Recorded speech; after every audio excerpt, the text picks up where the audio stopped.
ಆತ್ಮೀಯ H16 news ಅರ್ಥಾತ್ ಹೇ ಸೀತಾರಾಮಗೆ ಸ್ವಾಗತ. ನಾನು ನಿಮ್ಮವ MI ಅಥವಾ ಮಲ್ಲಪ್ಪ ಜೋತಾವಾರ್. ಆದ್ಮೇಲೆ ಈಗ ತಾವು ದಿನ ಸುದ್ದಿಗಳನ್ನ ಅದರ ಜೊತೆಗೆ ವಿಶೇಷತೆಗಳನ್ನ ನೋಡ್ತಾ ಹೋಗಿ ವಿಶೇಷ ಈ ಮೊದಲನೇ ಸುದ್ದಿಯನ್ನು ನೋಡಿ.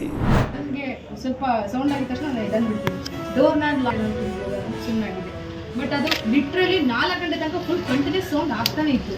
ನಾನು ಮಮ್ಮಿ ನನಗೆ ಈ ಥರ ಸೌಂಡ್ ಆಗ್ತಿದೆ, ನೀವು ಕೇಳಿಸ್ಕೊಳ್ಳಿ ಮಮ್ಮಿ ಅಂತಂದೆ. ನಮ್ಮಮ್ಮ ಇದ್ದವರು ಅಮ್ಮು ನೀನು ಹಾಸ್ಟೆಲಲ್ಲಿ ಇದ್ದಾಗ ನಾನು ಒಬ್ಬೊಬ್ಬಳೇ ಇದ್ದೀನಿ, ಈ ಥರ ಎಲ್ಲೂ ಸೌಂಡ್ ಆಗಿಲ್ಲ, 6 ವರ್ಷದಿಂದ ಇದ್ದೀವಿ, ಈ ಥರ ಏನೂ ಆಗ್ತಿಲ್ಲ, ಈಗ ಹೆಂಗಾಯಿತು ಸರಿ ಆಯಿತು ಅಂದ್ಬಿಟ್ಟು ನಾನು ಅಮ್ಮನ ಹತ್ರನೇ ಮಲ್ಕೊಂಡೆ. ನಾನು ಅಮ್ಮ ಮಲಗಿ 5 ನಿಮಿಷಕ್ಕೆ ಮತ್ತೆ ಜೋರಾಗಿ ಸೌಂಡ್ ಆಗಿತ್ತು, ಬೈಕ್ ಬಂದು ನಿಂತ್ಕೊಂಡಿದೆ, ಎಲ್ಲ ಅಬ್ಸರ್ವ್ ಮಾಡ್ಕೊಂಡು ಹೋದ್ರು.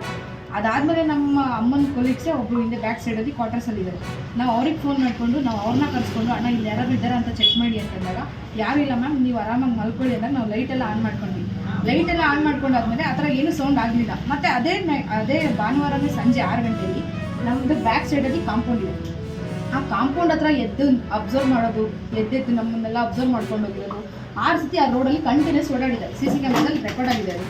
6 ಸತಿ ಓಡಾಡಿದಾರಲ್ಲ ಅಂದ್ಬಿಟ್ಟು ಅಲ್ಲಿ ಆಂಟಿ ಕರೆದು ಹೇಳಿದ್ರು, ಯಾರು ಇವರು ಸಮ್ಮೇಳನವನ್ನು ಮಾಡುವಂಥ ಸಂದರ್ಭ ವಿಶೇಷವಾಗಿ ಚಿತ್ರದುರ್ಗ ಈ ಜಿಲ್ಲೆಗೆ ಏನೆಲ್ಲ ಕನ್ನಡ ಸಾಹಿತ್ಯ ಪರಿಷತ್ತು ಕನ್ನಡವನ್ನು ಉಳಿಸಬೇಕು, ಕನ್ನಡ ಸಾಹಿತ್ಯವನ್ನು ಉಳಿಸಬೇಕು, ಎಲ್ಲದರ ಜೊತೆಗೆ ಪ್ರಾದೇಶಿಕವಾಗಿ ಈ ಜಿಲ್ಲೆಗೆ ವಿಶೇಷವಾಗಿ ಪ್ರಸ್ತುತವಾಗಿ ಏನೆಲ್ಲ ಬೇಕಾಗಿದೆ, ಜನರ ಬಯಕೆ ಏನಿದೆ, ಜನರ ಅವಶ್ಯಕತೆಗಳೇನಿದೆ ಅಂತ ಹೇಳಿ ಚಿಂತನೆಗಳು ಕೂಡ ಇದ್ದಾವೆ, ಗೋಷ್ಠಿಗಳು ಕೂಡ ಇದ್ದಾವೆ.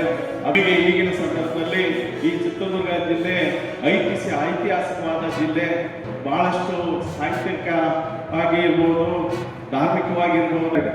ಏಕೆಂದರೆ ಇಲ್ಲಿ ನಾವು ಏನು ಯಾತ್ರಿಗಳು, ನಾವು ಇಲ್ಲಿ ಟೂರಿಸಮ್ ಅದು ಬಹಳಷ್ಟು ಅವಶ್ಯಕತೆ ಇದೆ. ಅದರ ಜೊತೆಗೆ ಈ ಒಂದು ಸಂದರ್ಭದಲ್ಲಿ ಭದ್ರಾ ಮೇಲ್ದಂಡೆ ಯೋಜನೆ ಬಹಳಷ್ಟು ಚರ್ಚೆ ಆಗ್ತಾ ಇದೆ, ಜನರ ನಿರೀಕ್ಷೆ ಕೂಡ. ಇನ್ನು ನಾನು ಸಂಕ್ಷಿಪ್ತವಾಗಿ ಈ ಸಂದರ್ಭ ಹೇಳಬೇಕಂದ್ರೆ, ಭದ್ರಾ ಮೇಲ್ದಂಡೆ ಯೋಜನೆ ಬಹಳ ದಿನಗಳ ಕನಸು, 50-60 ವರ್ಷಗಳ ಕನಸು, ಬೇಡಿಕೆ ಕೂಡ. ಅದು ಈಗ ಪ್ರಸ್ತುತವಾಗಿ ಕೊನೆಘಟ್ಟಕ್ಕೆ ಬಂದು ಬೇರೆ ಬೇರೆ ಕಾರಣಕ್ಕೋಸ್ಕರ ಸ್ವಲ್ಪ ತಡವಾಗಿ ನಡೆದಿದೆ. ಈಗಾಗಲೇ ಸಂಘಟನೆಗಳು, ರೈತ ಸಂಘಟನೆಗಳಿರ್ಬೋದು, ಕನ್ನಡ ಪರ ಸಂಸ್ಥೆಗಳಿರ್ಬೋದು, ನಾವೆಲ್ಲ ರಾಜಕಾರಣಿಗಳಿರ್ಬೋದು, ಮಾಧ್ಯಮದಲ್ಲಿರ್ಬೋದು, ಎಲ್ಲರ ಒತ್ತಾಸೆ ಆ ಒಂದು ಯೋಜನೆ ಏನಿದೆ ಕಾರ್ಯಗತ ಆಗ್ಬೇಕಂತ ಹೇಳಿ ಈ ಯೋಜನೆ. ನೀವ ಮಾತೆತ್ತರೆ ಹಿಂದೂಗಳು ನಾವೆಲ್ಲ ಒಂದು, ಎಲ್ರಿ ಒಂದು ಇವರಿಗೆ ನ್ಯಾಯ ಕೊಡ್ರಿ, ಮೈನ್ ಸ್ಟ್ರೀಮ್ಗೆ ಬರಬೇಕು ಅಂತಂದ್ರೆ ಯಾಕೆ ಕೊಡ್ತಾ ಇಲ್ಲ?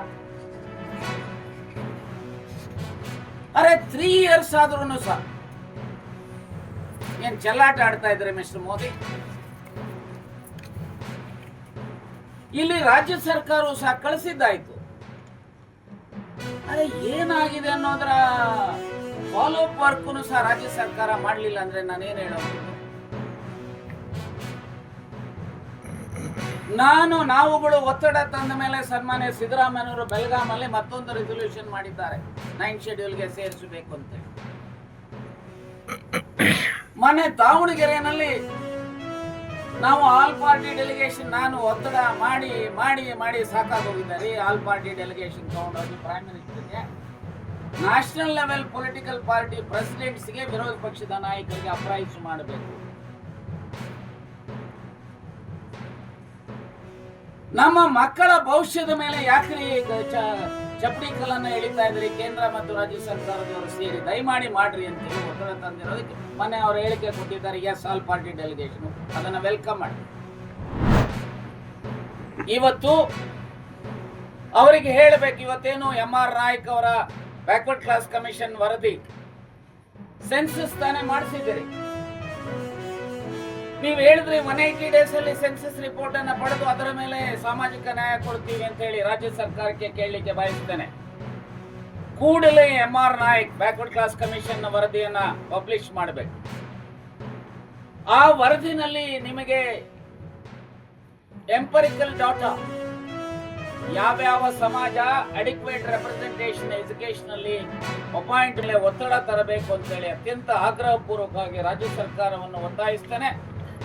ಅಷ್ಟೇ ಅಲ್ಲ, ಇವತ್ತೇನು SC ST ಯಾವ SCP TSP ಹಣ ಇದೆ, ಬಹುಶಃ ಈ ಸಾರಿ 4 ಲಕ್ಷ ಅಥವಾ 40,000 ಕೋಟಿಯಷ್ಟು ಬಡ್ಜೆಟ್ ಆಗ್ಬೋದು.